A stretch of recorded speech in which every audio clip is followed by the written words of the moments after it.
भी ये जो महाकुंभ का मेला चल रहा है ना, ये लगा हुआ है। मेरे अजीज दोस्तों, मुझे टिप्पणी करने की जरूरत नहीं है, मुझे बताने की जरूरत नहीं है, लेकिन महाराज जी से हमने पूछा था सावन के महीने में ये सब कहाँ जा रहे हैं कांवड़ लेकर के, तो महाराज जी ने कहा था मौलाना जी ये तो गंगा जाएंगे। हमने कहा क्या करेंगे? बोले स्नान करेंगे। मैंने कहा फिर क्या होगा? बोले सारे पाप धुल जाएंगे। हमने कहा महाराज जी गलत कह रहे। जब इतना कहा तो महाराज जी आग बबूला हो गए। मैंने कहा कैसे? आओ हम आपको बताते हैं। कहा सच क्या है? मैंने कहा महाराज जी तुम्हारे पंडित जी कहते हैं, कहो तो कह दे। कह दे? इम्पोर्टेंट बात है, कैसे कहीं जानते हो कि वो तो गंगा गया और काशी गया,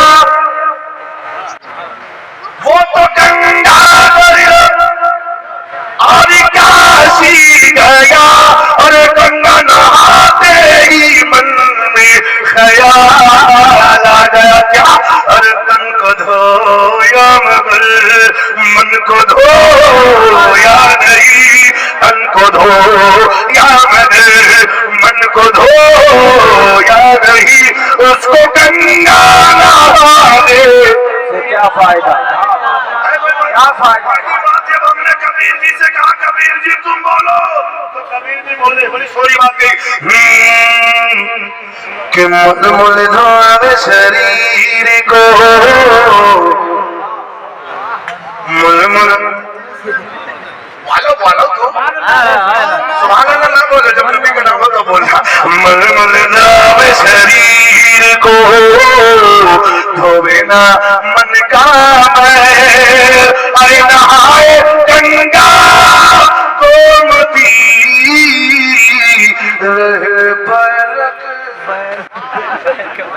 रहे बैल के बैल। चलते चलते एक पैगाम और ले लीजिएगा। जानते हो क्या, बहुत से लोग नमाजें पढ़ते, रोजा रखते, ज़कात देते, अम्मा अब्बा को बहुत सताते हैं। अम्मा अब्बा को सताने वालों इस जलसे से पैगाम लेके जाना। माँ बाप को अगर माँ बाप का दिल दुखाओगे, माँ बाप को सताओगे, नमाजें चाहे जितनी पढ़ लो, और हमारा अम्मा बहने वो कुछ भी ना करो, शादी होती है एक दिन में एक महीने में अपने आदमी लेके अलग अम्मा। हाँ सुनो, अल्लाह के नबी फरमाते जिसके माँ बाप जिससे राजी है नाराज होते हैं, अल्लाह उसकी इबादत कबूल। यही बात जब हमने महाराज जी से पूछा था बताओ, तो महाराज जी बोले आगे वाली बात बता दो, समझ में आएगा। कैसे? कि वो तो मंदिर गया पुजारी की, पूजा करते ही मन में ख्याल आ गया क्या? अरे पिता माता की सेवा। मैंने इसका जवाब दिया था, कैसे? कि मैं तो मस्जिद गया और नमाज़ें पढ़ी, सजदा करते ही मन में ख्याल आ गया क्या? अरे पिता माता की सेवा किया ही नहीं, सजदा करने का राने क्या फायदा?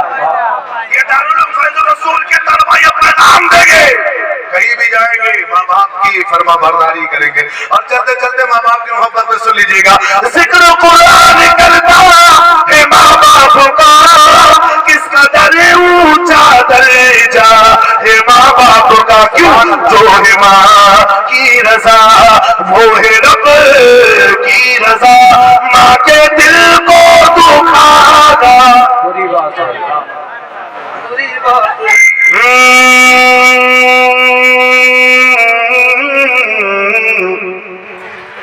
कि पोथी पढ़ जगमवा, मैं दोहों से बड़ा प्रसिद्ध हुआ हूँ, 99 पूरे इंतहा पर भी हजरत का कलम दुआ है नहीं? कि पोथी पढ़ जगमवा पंडित भयो मको, बुखारी पढ़ जगमवा आलिम भयो मको, अरे आइया चल प्रेम के पढ़ सो पंडित हो, पढ़ सो पंडित हो। बुखारी लाख पढ़ लो, तिरमिज़ी लाख पढ़ लो, बैदारी लाख पढ़ लो, इब्न माजा लाख पढ़ लो, जलालैन पढ़ लो, मिशकात पढ़ लो, जितनी भी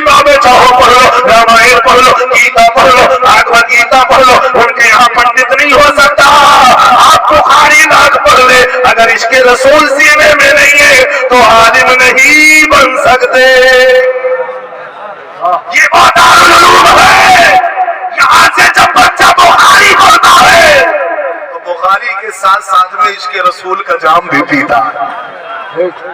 یہ ہر جگہ میسر نہیں ہوتا، دارul ulum ادارے تو بہت ہے، کوئی نبی کے عشق کا جام پلانے والے نہیں ہیں، لیکن اہل سنت والجماعت کے جہاں جہاں ادارے ہیں، چاہے وہ دارالعلوم مسعودیہ مصباحیہ ہو، چاہے دارالعلوم فیض الرسول ہو، چاہے کوئی بھی دارالعلوم اہل سنت والجماعت کی ہو، وہاں بخاری بھی پڑھائی جاتی ہے اور صاحب بخاری کی محبت بھی۔ اسی نے کہا پڑھو، اور جب بندہ پڑھ جاتا ہے تو اسی سے مسئلے بھی اخذ کرتا ہے، ڈھونڈتا تلاش کرتا۔ اب ہم جب پڑھ گئے، سب سے بڑی دین یہ کہ جو چترویدی بڑے حضرت کی دین ہے، ہم پہلے تقریر نہیں بولتے تھے، نعت پڑھتے تھے، حضرت نعت پڑھانے کے لے کے جاتے تھے اور حضرت بولتے تھے مجھے کو یاد ہو گیا، اور جانتے میں شادی کے بعد میں پڑھائی شروع کیا، پھر پستکیں جمع کرنا شروع کر دیا، پھر دیکھو کرم تو دیکھو، جب پڑھ گیا میں نے کھودنا شروع کر دیا، میں نے قرآن کی آیت پڑھی تھی، اللہ کا بدر فرماتا ہے ان الدین عند اللہ الاسلام، سارے ادیانوں میں سارے دینوں میں اگر سب سے زیادہ امپورٹنٹ کوئی چیز ہے، سب سے زیادہ مہتوپورن کوئی دین ہے، کوئی دھرم ہے اللہ کے نزدیک تو وہ دین اسلام ہے۔ اور اسلام ہمیں کیا سکھاتا ہے؟ ذرا مہابھارت سے پوچھ لیتے ہیں، یہ ساری جتنے بھی دھرم چاہے مہابھارت ہو، گیتا اور رامائن، بھاوشور، راما، پران، رگ وید، اتھروید، یجروید، ساموید، اپنشد، گیتا، رامائن، جتنے بھی پستک ہیں ان سے جب کوئی سوال کیا جاتا ہے تو ادھورا جواب دیتے مکمل نہیں۔ یہی بات ہم نے پوچھا تھا مہابھارت سے، جو بہت بڑی موٹی پستک ہے، یہی بات ہم نے پوچھی تھی، اے مہابھارت تیرے میں تو پوری مہابھارت کی کہانی جو لکھی ہوئی ہے، تیرے میں تو ساری چیزیں لکھی ہوئی ہیں نا، ذرا تو بتا دے۔ تو مہابھارت نے کہا تھا مجھ سے پوچھنا چاہتے ہو؟ میں نے کہا ہاں میں تجھ سے پوچھنا چاہتا ہوں، تو بتا دے۔ تو مہابھارت نے بڑی سونی بات کہی تھی، کیا کہی تھی جانتے ہو؟ بڑی امپورٹنٹ بات کہی تھی، لیکن بات ادھوری تھی، اور پھر ہم نے بات مکمل کی جب میں نے قرآن کا سہارا لیا۔ میں نے کہا مہابھارت ذرا تو بتا دے اسلام کے بارے میں اور اپنے آپ کے بارے میں، عمل اور اعمال، اعتقاد اور اعمال کے بارے میں تیرا کیا خیال ہے؟ تو جانتے ہو مہابھارت نے کیا خوب کہا تھا؟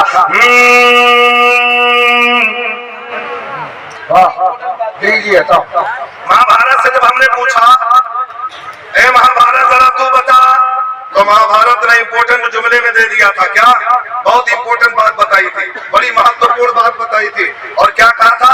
امپورٹنٹ بات کرتے ہوئے مہابھارت نے مجھ سے کہا تھا اے مہابھارت ذرا تو بتا دے، تو جانتے ہو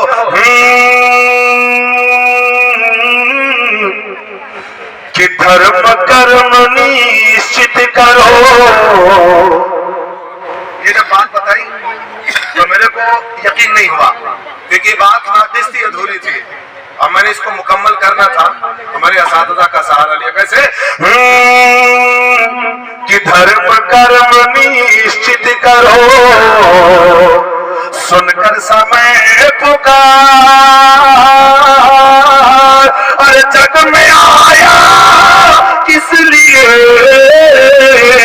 اس کا کرو وچار، ہو بھیا اس کا کرو وچار۔ جب ہم نے اس کو پڑھا میں نے کہا مہاراج جی پھر آ گیا، مہاراج جی بولے منع نہیں، مانے گا نہیں، بڑا ضدی ہے، یہ بار بار آ جاتا ہے۔ میں نے کہا بس تمہاری تھوڑی سی بات ہے، اس کو ذرا اس کی ذرا پریبھاشا بتا دو، اس کا ارتھ بتا دو۔ آپ کی مہابھارت میں لکھا ہوا ہے دھرم کرم نشچت کرو۔ میں نے کہا ہاں دھرم سے مراد کیا ہے؟ تو وہ اپنا بولے، عیسائی سے پوچھا وہ اپنا بولے، یہودی سے پوچھا وہ اپنا بولے، مجوسی سے پوچھا وہ اپنا بولے، نصرانی سے پوچھا وہ اپنا بولے، جتنے بھی دنیا میں مذاہب ہے دھرم والے ہیں سارے دھرم سے پوچھا تمہارے نزدیک سب سے زیادہ امپورٹنٹ کیا ہے؟ سب اپنے اپنے دھرم کی کہانی سنانے لگے۔ یہی بات جب ہم نے اساتذہ کی بارگاہ میں سوال رکھا حضور سارے دھرموں میں رب کے نزدیک کون سا دھرم امپورٹنٹ ہے؟ تو جواب ملا قرآن پڑھ لے، ہم نہیں بتائیں گے۔ جب قرآن پڑھا تو رب نے فرمایا سبحان اللہ، نعرہ تکبیر، نعرہ رسالت۔ ہم کسی کی نہیں مانیں گے، قرآن نے کہہ دیا۔ اللہ کے نزدیک اگر کوئی دھرم امپورٹنٹ ہے تو مذہب اسلام ہے۔ آگے کی بات کہی تھی دھرم نشچت کرو، جگ میں آئے کس لیے؟ लिए ये संसार में ब्रह्मांड में किस लिए आए हो, ये बात यहाँ पर कह करके छोड़ दिया, अधूरी कर करके छोड़ दिया। फिर हमने कहा था कुरान अब तेरा ही सहारा है, क्योंकि तेरे अंदर हर चीज का बयान रब ने फरमाया, वला रतबी वला याबिसिन इल्ला फी किताबिन मुबीन, तेरे अंदर है। कुल्लु सगीर व कबीर मुस्तकर तेरे अंदर है, हर छोटी सी चीज का बयान तेरे अंदर है। हुदल लिल्लाह, तो लोगों की हिदायत के लिए आई है। अब तुझी से सवाल कर रहा हो, ए बता दे कुरान, ए पाकीज़ा किताब, ए पाकीज़ा पुस्तक, ए कलामुल्लाह, अल्लाह का मुकद्दस किताब, अल्लाह की मुकद्दस किताब, अब तू ही फैसला कर दे हमको किस लिए भेजा गया है। जरा मुझे बता दे, ये महाभारत बीच मझधार में छोड़ के चली गई है, अथर्ववेद बीच मझधार में छोड़ के चली गई है, ऋग्वेद बीच मझधार में छोड़ के चली गई है। सिर्फ कह रही है जिस लिए पैदा किए हो उसी की तरफ लो लगाओ। मैंने कहा कुरान अब बता दे कि रब ने मुझे क्यों पैदा किया, तो कुरान ने कहा पर वमा खलक़तुल जिन्ना वल इंसा इल्ला लियअबुदून। ये पूछने वाले तो पूछता है कि रब ने तुझे किस लिए पैदा किया। अल्लाह ने जिन्नात और इंसानों को इसलिए पैदा किया होते मेरी इबादत। सुभान अल्लाह, माशाअल्लाह। नारे तकबीर, नारे रिसालत, तहफ़्फ़ुज़े मसलके आला हज़रत कॉन्फ्रेंस, फैज़ाने गौसे आज़म, नारे तकबीर। चलते चलते दो बात करेंगे आप।